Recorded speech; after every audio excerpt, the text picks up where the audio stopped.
मेरे भाइयों, जीवन का क्षण क्षण परिवर्तनशील है। समय को हम मुट्ठी में बंद नहीं कर सकते और परिवर्तन से हम सभी डरते हैं, जबकि परिवर्तन जिंदगी में सफलता की बुलंदी तक पहुंचा सकता है। और दुर्भाग्य से अगर ऐसा नहीं भी हुआ तो जीवन में बहुत बड़ी सीख दे करके जाता है। इसलिए परिवर्तन का हमें सहर्ष स्वागत करना चाहिए, स्वीकार करना चाहिए। आप जीवन में परवाह उनकी बिल्कुल मत करें जिनका विश्वास वक्त के साथ बदल जाता है, और सदैव उन लोगों की परवाह करिए जिनका विश्वास वक्त के साथ बदलता नहीं है। वो आप पर तब भी विश्वास करते हैं जब आपका वक्त बदल जाता है। मैं हूं पंडित दिनेश नारायण पांडे और आप देख रहे हैं अपना लोकप्रिय चैनल ग्रहवाणी। मेरे भाइयों, इस वीडियो में चर्चा करूंगा कुछ दर्द भरे सच्चे किस्से।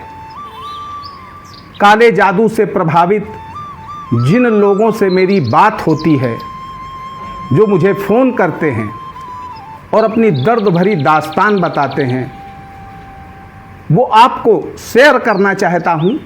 इसलिए नहीं कि ऐसा क्यों कर रहा हूँ मैं, बल्कि इसलिए क्योंकि इससे आपको एक सबक मिल सकता है, एक सीख मिल सकती है, और आप काले जादू के जाल से अपने आप को, अपने परिवार को बचा सकते हो।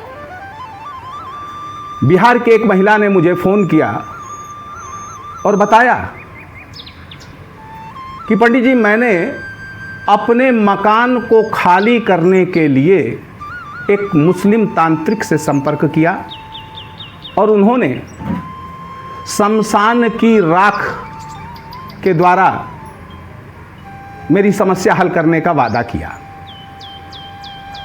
और शमशान की राख अभिमंत्रित करके उन्होंने कहा कि किराएदार के कमरे में डाल दो, गलियारे में डाल दो, और वो मैंने डाल दिया। किराएदार तो मकान छोड़ करके चला गया, लेकिन उस मकान में हम लोग भी नहीं रह पाए। उस मकान में इतना भुतहा एहसास हो गया कि हम लोग उस मकान में नहीं रह पाए।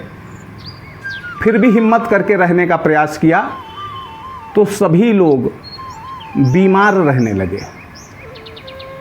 मजबूरी में घर छोड़ करके दूसरी जगह किराए पे लेके रहना पड़ा। एक अन्य महिला देहरादून से हैं, उन्होंने कहा कि गुरुजी, मैं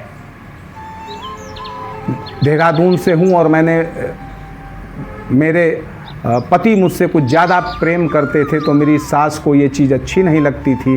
उन्होंने किसी तांत्रिक से बात करी और उसके बाद एक अनुष्ठान घर में कराया।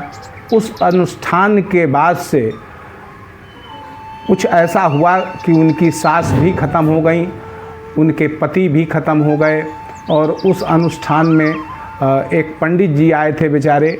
हालांकि उसमें उनका कोई तंत्र का प्रयोग नहीं था, पंडित जी ने साधारण हवन किया था, लेकिन उस हवन में उस तांत्रिक के द्वारा पंडित जी के पूजन करने के बाद उसके बाद जब वापस वो गए, उसके बाद उस तांत्रिक ने उस हवन कुंड में कुछ प्रयोग किए, जिससे वो पंडित जी भी, उनके घर में भी बड़ी आकस्मिक मृत्युएं हुई और इनके घर में भी बिल्कुल सन्नाटा हो गया, यानी घर में ज़्यादातर मौतें हो गई।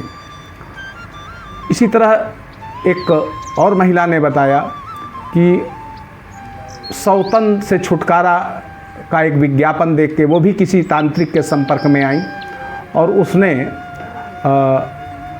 उनके पति को ठीक करने के नाम पर, सौतन से छुटकारा दिलाने के नाम पर शमशान की राख दी और कहा इसको गुप्तांग में रखिएगा और अगले दिन खिलाइएगा भोजन में मिला करके। और उन्होंने ऐसा किया। 2-3 खुराक खिलाने के बाद ही पति पागल हो गए और कुछ महीनों बाद उनको भी गुप्तांग में कोई बड़ा रोग हो गया। भाइयों, ये तंत्र का वो मकड़ जाल है, एक बार आप फंस गए ना तो निकलना बड़ा मुश्किल हो जाता है। मेरे भाइयों, इस तरह के कई केसेस को मैंने ईश्वरीय सहायता से ठीक किया है। एक लड़की को उसके मित्रों ने उसके अच्छे चरित्र को देखकर कुछ ऐसा कर दिया था कि वो नंगी होकर के चौराहे पे बैठ जाती थी। उसको दुर्गा सप्तशती माँ भगवती की कृपा से माध्यम बन करके मैंने ठीक किया। मैं माध्यम बना, कृपा तो माँ भगवती की ही थी।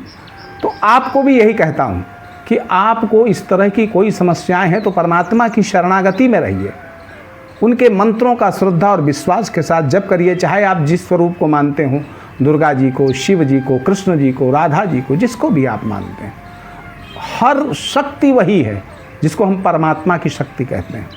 बस आपके श्रद्धा विश्वास की ज़रूरत है।